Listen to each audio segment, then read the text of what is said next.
Sir कितनी बार पढ़ेंगे इसे अब? 4 बार, 5 बार, 10 बार रिवाइज कर लिया।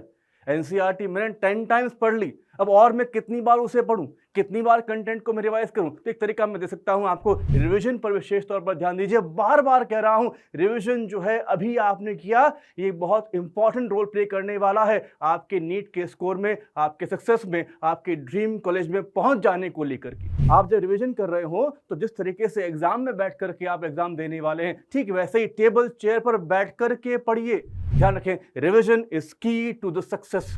हेलो एवरीवन, नीट का एग्जाम पास ही आने वाला है और आप सभी रिवीजन को करके बोरियत से महसूस कर रहे होंगे और आपके मन में बार बार आता है कि हम 720 आउट ऑफ 720 को स्कोर करें।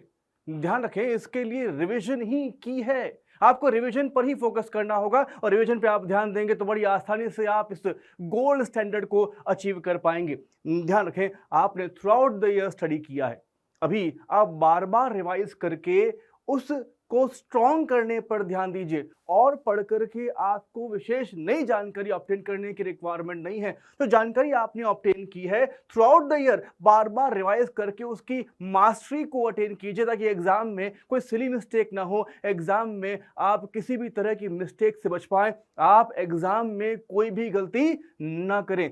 ध्यान रखें, रिविजन पर ही ध्यान देना है हमें और अभी किसी भी तरह की नई इंफॉर्मेशन, किसी भी तरह के नए मटेरियल को पढ़ने की रिक्वायरमेंट नहीं है। ध्यान दीजिए सिर्फ और सिर्फ उन बातों पर, उन मटेरियल को स्टडी करने पर ध्यान दीजिए जो कि आपने थ्रू आउट द ईयर अच्छे तरीके से स्टडी किए हैं। ध्यान रखें, आप उस गोल्ड मार्क को अटेन कर पाएंगे। ध्यान रखें, आप बार बार जब रिवाइज करते हैं, अपने आप को टेस्ट कर रहे होते हैं या एग्जाम मॉक टेस्ट जब आप दे रहे होते हैं तो आप अपने ब्रेन को ट्रेन कर रहे होते हैं एग्जाम के वक्त इंफॉर्मेशन को रिट्राइव करने के रिगार्डिंग, ताकि आप किसी भी मिस्टेक से अपने आप को बचा पाए, गलतियां ना हो, क्वेश्चंस ना छूटे आपसे, आप कंफ्यूज ना हो स्टेटमेंट्स को लेकर के। रिवीजन पर विशेष तौर पर ध्यान दीजिए। बार बार कह रहा हूं, रिवीजन जो है अभी आपने किया, ये बहुत इंपॉर्टेंट रोल प्ले करने वाला है आपके नीट के स्कोर में, आपके सक्सेस में, आपके ड्रीम कॉलेज में पहुंच जाने को लेकर के। आप जब रिवीजन कर रहे हो तो जिस तरीके से एग्जाम में बैठ करके आप एग्जाम देने वाले हैं, ठीक वैसे ही टेबल चेयर पर बैठ करके पढ़िए। जिस पोजीशन में आप बैठ के स्टडी करेंगे, रिवाइज करेंगे, वही आपको आगे एग्जाम में वो पोजीशन भी रिकॉल करने में हेल्प करती है। तो प्लीज ध्यान रखें, एक टेबल चेयर पर बैठ करके पढ़ें, रिवीजन पर विशेष ध्यान दें, मास्टरी को ऑब्टेन करने का प्रयास करें। कुछ नया पढ़ने की रिक्वायरमेंट नहीं है, लेकिन हाँ, बोरियत सी हो जाती है हमें जब हम बार बार एक ही कंटेंट को पढ़ते हैं। सर कितनी बार पढ़ेंगे इसे अब? 4 बार, 5 बार, 10 बार रिवाइज कर लिया। एनसीईआरटी मैंने 10 टाइम्स पढ़ ली, अब और मैं कितनी बार उसे पढूं, कितनी बार कंटेंट को मैं रिवाइज करूं? तो एक तरीका मैं दे सकता हूं आपको, गेमिफाई कर लीजिए अपने रिवीजन के प्रोसेस को। फॉर एग्जाम्पल, आप अपने आप से पूछें कि 5 मिनट में जो फॉर्मूला फिजिक्स के हैं मेंशन कर सकूं, या 5 रिएक्शंस, या 5 मिनट में कितनी मैक्सिमम जो है वो एल्डिहाइड की कीटोन की रिएक्शन में लिख देता हूं, कितनी नेम रिएक्शन में लिख पाऊं।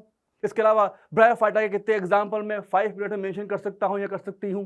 इस तरीके से गेमिफाई कीजिए और ध्यान रखें, आप जब 5 मिनट में मैक्सिमाइज करते हुए एनसीईआरटी के सारे एग्जाम्पल्स, एनसीईआरटी की सारी बातें और फॉर्मूले जो आपके उस टॉपिक में अवेलेबल हैं 5 मिनट में लिख देंगे, तो आपकी बॉडी में एक डोपामिन का रश आने वाला है और बार बार आपको इस तरीके से रिवाइज करने के लिए इंड्यूस करेगा। गेमिफाई कीजिए अपने रिवीजन के प्रोसेस को, बोर होने की रिक्वायरमेंट नहीं है। रिवीजन आपको 720 आउट ऑफ 720 लाने में हेल्प कर सकता है। ध्यान रखें, revision is key to the success. Please do remember.